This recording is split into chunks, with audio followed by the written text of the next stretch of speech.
اس وقت مسلم لیگ نون کے رہنما رانا ثناءاللہ صاحب نے ہمیں جوائن کر لیا ہے۔ رانا صاحب، آپ کیا کہیں گے؟ 10 سال کی سزا سنا دی گئی ہے بانی پی ٹی آئی اور شاہ محمود قریشی کو۔ جی دیکھیں، جو چیزیں سامنے آئی ہیں جس میں غداری جیسا جو ہے وہ جرم اور جو ہے وہ فیل جو ہے وہ ثابت ہوا ہے، اور یہ کہا جا رہا ہے کہ اس چیز کی ایویڈنسز موجود ہیں کہ جو کشمیر کے معاملے میں جو ایبروگیشن آف آرٹیکل 370 ہوئی تھی، جس سے کشمیر کو ہڑپ دیا ہندوستان نے، مودی نے، اور اسے اپنا حصہ بنایا، اس میں یہ لوگ جو ہے یہ اس کا یہ پارٹ اینڈ پارسل تھے، اور امریکہ میں جا کے انہوں نے انڈرسٹینڈنگ دی، اور اس وقت پوری دنیا حیران تھی، پاکستان کے سبھی جو ہے وہ قائدین اور کشمیر کی قیادت جو ہے وہ سبھی حیران تھی کہ یہ کیسے ہو گیا ہے، یہ ہندوستان کو اتنی جرت کیسے ہو گئی ہے کہ وہ جو کام پچھلے 70 سالوں میں نہیں کر سکا وہ اب آنن فانن اس نے اتنی خاموشی سے کیوں کر دیا ہے۔ تو اب یہ چیزیں جو ہیں وہ سامنے آئی ہیں، اور یہ سائفر کا معاملہ بھی جو ہے وہ بھی پاکستان کے بین الاقوامی تعلقات کو جو ہے وہ irreparable نقصان پہنچانے کی جو ہے وہ کوشش کی گئی، اور جو ہے یہ پاکستان کو تنہا کرنے کی کوشش کی گئی۔ تو ایسے لوگ جو ہے وہ بالکل کسی رعایت کے مستحق نہیں ہیں، ان کے کیے کی سزا جو ہے وہ ملنی چاہیے۔ رانا صاحب، انتخابات سے قبل یہ فیصلہ سامنے آیا ہے، پاکستان تحریک انصاف ویسے ہی اس طرح جو ہے وہ فعال نظر نہیں آ رہی، اختلافات بھی ہیں، آپ کیا سمجھتے ہیں کیا فرق پڑے گا انتخابات پر مزید؟ اس کا انتخابات سے کیا تعلق ہے؟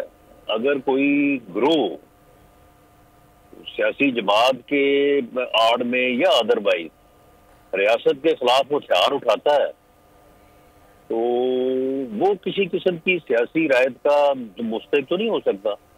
وہ یہ تو نہیں آپ کہہ سکتے کہ جی دیکھیں، سیاسی احتجاج جو ہے یا جو سیاسی جماعت کو یا سیاسی کارکن کو ایک تحفظ حاصل ہے آئینی اور جمہوری، اس کے کچھ تقاضے ہیں، اس میں آپ ریاست کے اوپر ہتھیار نہیں اٹھا سکتے۔ ریاست کے خلاف ہتھیار اٹھانے والا جو ہے وہ دہشت گرد ہو سکتا ہے، طالبان ہو سکتا ہے، وہ سیاسی کارکن نہیں ہو سکتا۔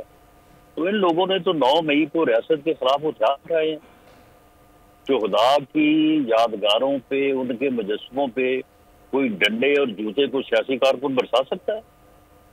تو ان کا کوئی اس بات سے تعلق نہیں ہے۔ سیاسی جماعتیں جو ہیں، سیاسی کارکن جو ہیں، کوئی آزاد اور کوئی سیاسی جماعتوں کے اپنا جو ہے وہ نشان پہ الیکشن لڑ رہے ہیں، الیکشن تو ہوگا اور انشاءاللہ تعالیٰ فری اور فیئر ہوگا، لیکن وہ ٹولہ جو 9 مئی کا ذمہ دار ہے وہ یہ کہے کہ اسے اس لیے نہ پوچھا جائے کیونکہ اس نے سیاسی لبادہ اڑا ہوا ہے، تو میں نہیں سمجھتا کہ اس کی کوئی گنجائش سیاست میں ہے یا جمہوریت میں ہے۔ اچھا رانا صاحب، لیکن چیئرمین پی ٹی آئی، بانی چیئرمین پی ٹی آئی ہمیشہ منع کرتے ہیں، کہتے ہیں ان کی جانب سے ہمیشہ نفی کی گئی ہے کہ ان کی جانب سے ایسا کچھ نہیں کیا گیا، اور یہ الزام لگاتے ہیں کہ سازش کی گئی ان کی حکومت گرانے کی۔ نہیں، یہ تو خود کہتے رہے ہیں، یہ ان کی ویڈیوز موجود ہیں، ان کے بیانات موجود ہیں، آج تک 9 مئی کے واقعے کی انہوں نے مذمت نہیں کی، اور وہ لوگ جو اپنا کور ہاؤس لاہور میں لوٹ مار کر رہے تھے، آگ لگا رہے تھے، اور وہ ہندوستان کے کلیجے میں ٹھنڈک ڈال رہے تھے، وہ کون تھے وہ لوگ؟ وہ اس کے رشتہ دار، قریبی عزیز اور قریبی کارکن نہیں ہے؟ یہ اس بات سے ڈینائی کر سکتا ہے؟ یہ کوئی اس بات سے انکار کر سکتا ہے؟ یہ تو بالکل مذاق کے مترادف ہے یہ کہے کہ جی میرا اس بات سے کوئی تعلق نہیں ہے۔ کروانے والا یہ ہے، کرنے والا یہ ہے۔ اچھا رانا صاحب، اب 10 سال کی سزا سنا دی گئی ہے بانی پی ٹی آئی کو بھی، شاہ محمود قریشی صاحب کو بھی، آپ مستقبل میں سمجھتے ہیں کہ واپس آ سکتے ہیں یہ سیاست میں یا نہیں آ سکتے؟ کیا کہیں گے؟ جی دیکھیں، جو لوگ ریاست کے خلاف ہتھیار اٹھائیں انہیں اسی ریاست میں سیاست کا حق جو ہے وہ نہیں دیا جا سکتا۔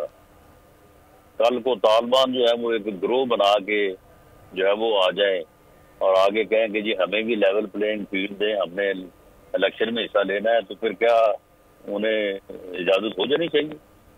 اسی طرح سے جو دوسری متشدد جماعتیں ہیں جن میں سے ایک آدھ کو شاید وہ تھوڑی بہت جو ہے وہ پذیرائی بھی ملی ہوئی ہے، وہ بھی غلط ہے۔